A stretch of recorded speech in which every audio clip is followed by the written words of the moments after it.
Hello everyone, welcome to Mathematics Madness. My name is Nakul Sharma and I am your mathematics mentor. तो आज हम करने वाले हैं सैंपल पेपर के solution. So without any further delay let's begin the video.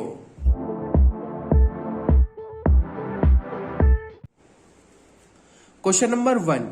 The ratio of LCM and HCF of least composite and least prime number is. तो हमें क्या फाइंड करना है? LCM और HCF और फिर उनका क्या लेना है? रेशियो. लेकिन नंबर कौन से हैं? लीस्ट कंपोजिट और लीस्ट प्राइम. तो देखो सबसे पहले नंबर क्या होते हैं? 1, 2, 3, 4 एंड 5 एंड सो ऑन. ठीक है. तो जो 1 होता है ये होता है नीदर कंपोजिट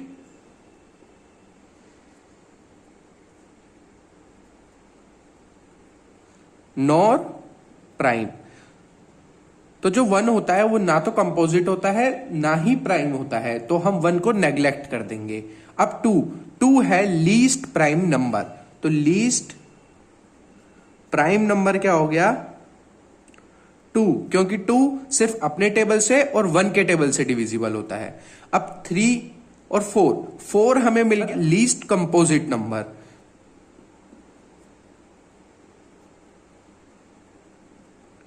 4 क्यों? क्योंकि 4 ही एक सबसे छोटा नंबर है जो अपने टेबल से डिवाइड होगा या फिर 1 से डिवाइड होगा और 2 से भी डिवाइड हो जाएगा.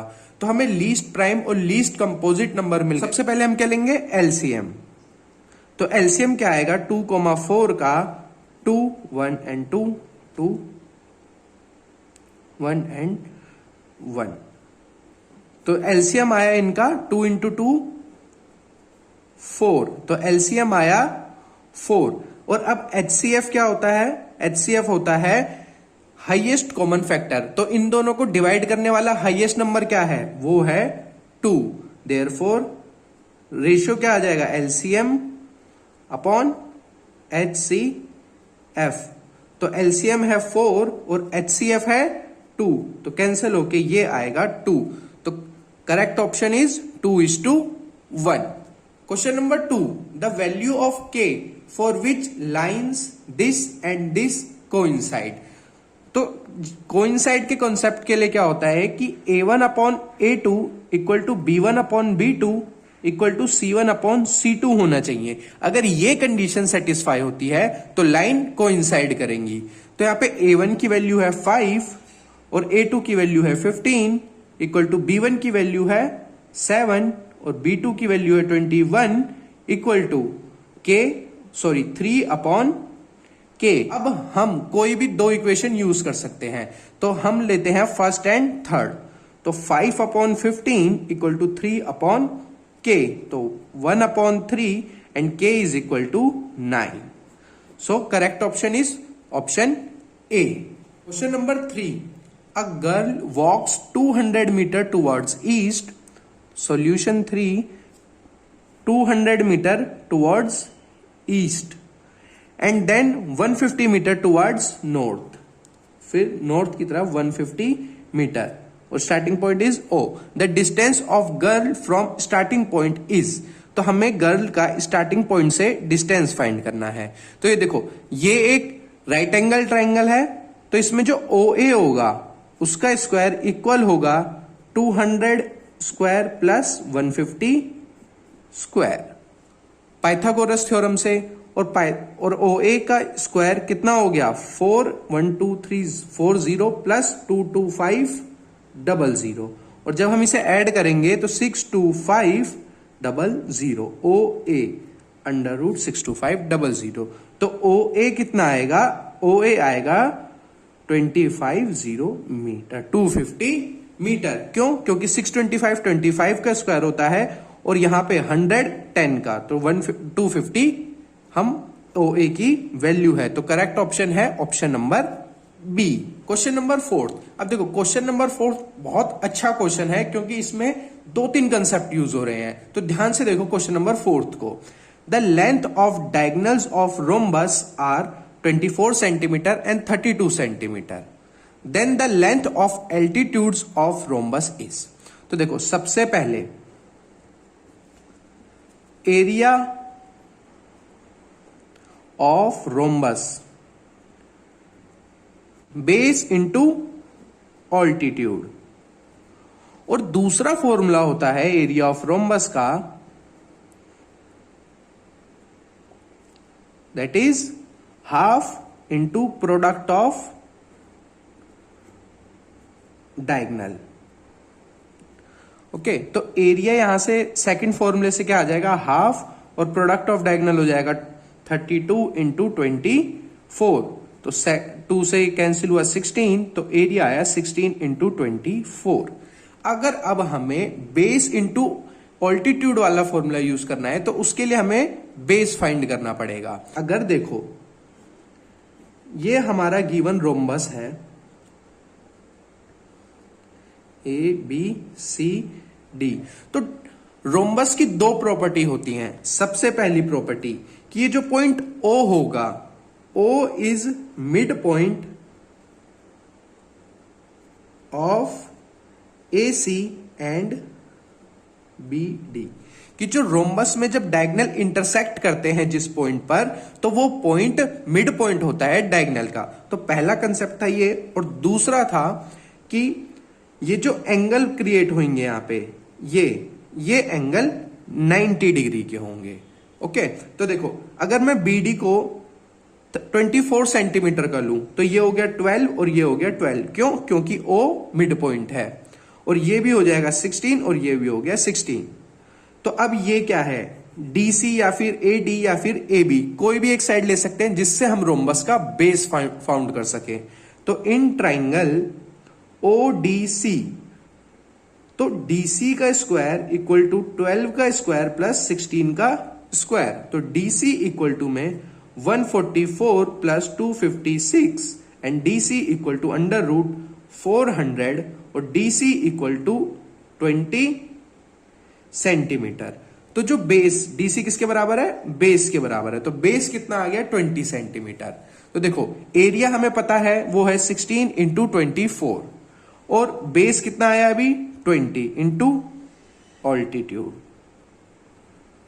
तो अब हम यहां से इसे कैंसिल करेंगे, 10 and this is 8, 5 and this is 4। तो ऑल्टीट्यूड आया 4 इंटू 24 अपॉन 5, और जो इक्वल होगा 19 अपॉन 2 के। तो 19 upon 2 is answer, so option D is correct. तो इस क्वेश्चन में हमने क्या क्या फॉर्मूले यूज करे, सबसे पहले area of rhombus base into altitude, और area of rhombus half into product of diagonal. तो ये दो बात इंपॉर्टेंट थी। और दूसरी बात कि डायगोनल जो होते हैं रोम्बस के, वो एक दूसरे को मिड पॉइंट पे इंटरसेक्ट करते हैं। और सेकंड कि ये जो एंगल बनते हैं डायगोनल से, ये 90 डिग्री के होते हैं। Now question number 5, two fair coin are tossed, what is probability of getting at most one head? अब देखो यहां पे सारा खेल है इस वर्ड एट मोस्ट का। अगर आप कंफ्यूज होगे तो होगे एट मोस्ट पे। एट मोस्ट का मतलब होता है ज्यादा से ज्यादा। उसने क्या कहा है, एट मोस्ट वन हेड। तो इसके अंदर कौन कौन से केस आएंगे, ये कह रहा है ज्यादा से ज्यादा एक हेड आना चाहिए, यानी कि 0 हेड भी आ सकते हैं और 1 हेड भी आ सकता है। हमें वो केस लेने हैं जिसमें 0 हेड है और 1 हेड है, 2 वाला नहीं लेंगे क्योंकि उसने एटमोस्ट 1 बोला है। तो टोटल सैंपल स्पेस क्या बनते हैं जब 2 फेयर कोइंस को टॉस किया जाता है, तो टोटल सैंपल स्पेस बनते हैं head head, head tail, tail head और टेल टेल। ओके, तो प्रोबेबिलिटी क्या होगी, फेवरेबल आउटकम, यानी कि 0 हेड वाला 1 और 1 हेड वाला 2 और 3, तो टोटल 3 अपॉन टोटल आउटकम 1 2 3 4, तो प्रोबेबिलिटी क्या आ गई 3/4। तो option A is correct option. Now question number 6, triangle ABC is similar to triangle PQR, कि ट्राइंगल ABC सिमिलर है ट्राइंगल PQR के। तो और हमें गिवन है AB अपॉन PQ का होल स्क्वायर इक्वल टू 4:9। तो AB अपॉन PQ कितना आ जाएगा 2:3। हमने क्या करा, हमने square root both side. Okay, तब देखो अगर इस क्वेश्चन को डायरेक्ट करना है तो आप एक बात ध्यान में रखो कि अगर ये एक डायगोनल बनाए हम यहां पे AM और यहां पे PN, तो ये जो डायगोनल्स के रेशियो होते हैं ये साइड के रेशियो के इक्वल होते हैं। मतलब जो AB अपॉन PQ का रेशियो है वही होगा AM अपॉन PN के रेशियो के। तो AM अपॉन PN कितना आ गया 2:3। So option number D is correct. अब देखो ये जब एमसीक्यू में आप ये डायरेक्ट यूज कर सकते हो, लेकिन अगर मैं आपको इसका प्रूफ बताऊं तो वो कैसे होगा। देखो हमें गिवन है ट्राइंगल ABC सिमिलर है ट्राइंगल PQR के, ठीक है। और जब दो ट्राइंगल सिमिलर होते हैं तो उनके कोरस्पॉन्डिंग साइड्स के रेशियो इक्वल हो जाते हैं, ठीक है। और अब देखो मैं लूं अगर in triangle ABM and triangle PQN, तो देखो एंगल AMB दोनों में 90 डिग्री है और PNQ ईच 90 डिग्री, और एंगल B इक्वल होगा एंगल Q के। क्यों? क्योंकि ये कोरस्पॉन्डिंग एंगल है सिमिलर ट्राइंगल के, तो ये दोनों इक्वल होंगे। तो ट्राइंगल ABM इक्वल सिमिलर हो जाएगा ट्राइंगल PQN के। और अगर ट्राइंगल सिमिलर हैं तो इनके कोरस्पॉन्डिंग साइड के रेशियो भी बराबर होंगे। तो AB का अपॉन PQ का जो रेशियो होगा वो बराबर होगा AM अपॉन PN के रेशियो के। तो ये था प्रूफ इस बात का जो हमने यहां पे यूज करी। तो अब से आप ये कंडीशन याद कर लो कि अगर कोई ट्राइंगल है उसके कोरस्पॉन्डिंग साइड के रेशियो बराबर हैं तो उसके जो ऑल्टीट्यूड के रेशियो होंगे वो भी कोरस्पॉन्डिंग साइड के रेशियो के बराबर होंगे। Now question number 7, if 2 sin square beta minus cos square beta equal to 2 then beta. तो हमें बीटा फाइंड करना है। तो हमें एक आइडेंटिटी याद है कि sign square beta plus cos square beta कितना होता है 1 होता है। तो अगर मैं यहां से साइन स्क्वायर बीटा की वैल्यू फाइंड करूं तो वो आएगी 1 माइनस कॉस स्क्वायर बीटा। तो अब ये हो गई इक्वेशन फर्स्ट। तो पुट इक्वेशन 1 इन क्वेश्चन। तो ये जो इक्वेशन हमें गिवन है इसमें हमने 2 साइन स्क्वायर बीटा की value 1 minus cos square beta minus cos square beta equal to 2। तो 2 minus 2 cos square beta minus cos square beta equal to 2। तो देखो 2 से 2 कैंसिल हो जाएगा और -3 कॉस स्क्वायर बीटा इक्वल हो गया 0 के। तो यहां से कॉस स्क्वायर बीटा भी इक्वल आ गया 0 अपॉन -3 के। 0 अपॉन एनीथिंग 0 होता है, तो कॉस स्क्वायर बीटा किसके बराबर आया 0 के, और कॉस बीटा भी किसके बराबर आ जाएगा 0 के। तो cos beta equal to cos 90 degree, क्योंकि कॉस 90 0 होता है। तो कॉस से कॉस कैंसिल और बीटा की वैल्यू आई 90 डिग्री। देयरफॉर तो करेक्ट ऑप्शन कौन सा हो गया, ऑप्शन बी।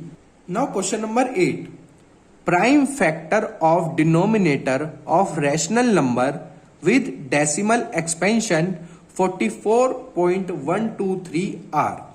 कि अब हमें एक रैशनल नंबर गिवन है जो है 44.123। तो ये क्या है, इसकी डेसिमल एक्सपेंशन। और अगर हमें इसे p/q की फॉर्म में लिखना है तो हम क्या लिखेंगे 44123 अपॉन 1000। क्योंकि पॉइंट के बाद 3 डिजिट थी तो हमने 1000 से इसे डिवाइड कर दिया और पॉइंट को हटा दिया।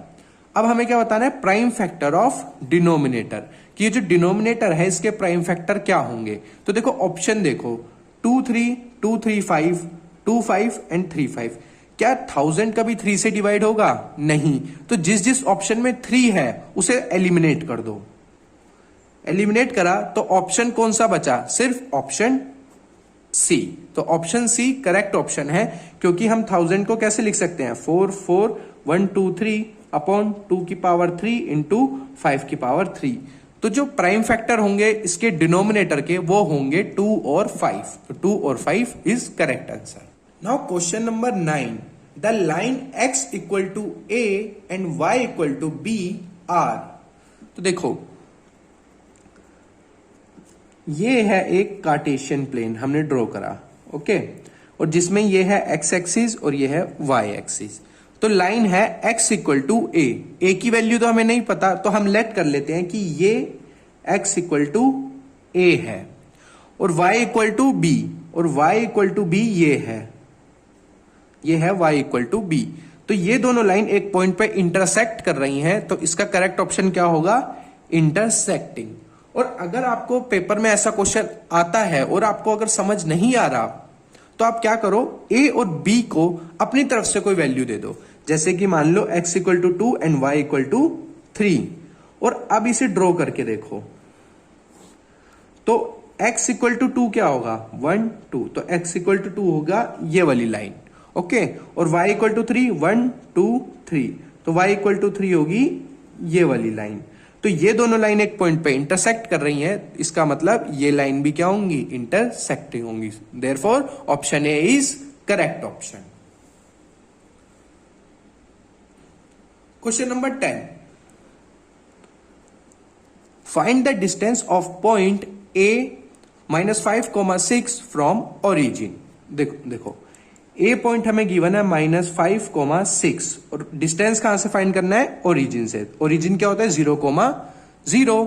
तो हमें फाइंड करना है AO, तो हम यूज करेंगे डिस्टेंस फॉर्मूला। वो क्या होता है? x2 - x1 का whole square plus y2 - y1 का होल स्क्वायर। तो अंडर रूट x2 की वैल्यू 0 माइनस प्लस 5 का होल स्क्वायर प्लस y2 की वैल्यू 0 - 6 का होल स्क्वायर। तो 5 का स्क्वायर 25 प्लस 6 का square 36, and answer is under root 61 units. तो जो उसका डिस्टेंस आया वो कितना आया? Under root 61 units. अब देखो, अगर आपको कभी भी किसी भी पॉइंट का ओरिजिन से डिस्टेंस फाइंड करना हो, तो किसी फॉर्मूले के चक्कर में मत पड़ो, सीधा पॉइंट को उठाओ और अंडर रूट इसकी टर्म्स को स्क्वायर कर दो, बस। Under root 25 plus 36 that is under root 61। Simple, 2 line का आंसर बस। आपको क्या करना है, अगर किसी भी पॉइंट का डिस्टेंस ओरिजिन से फाइंड करना है, तो सिंपल अंडर रूट और पॉइंट जो भी है उनके स्क्वायर का सम, आंसर करेक्ट आंसर आएगा। और ये जब लगाना है जब क्या करना हो?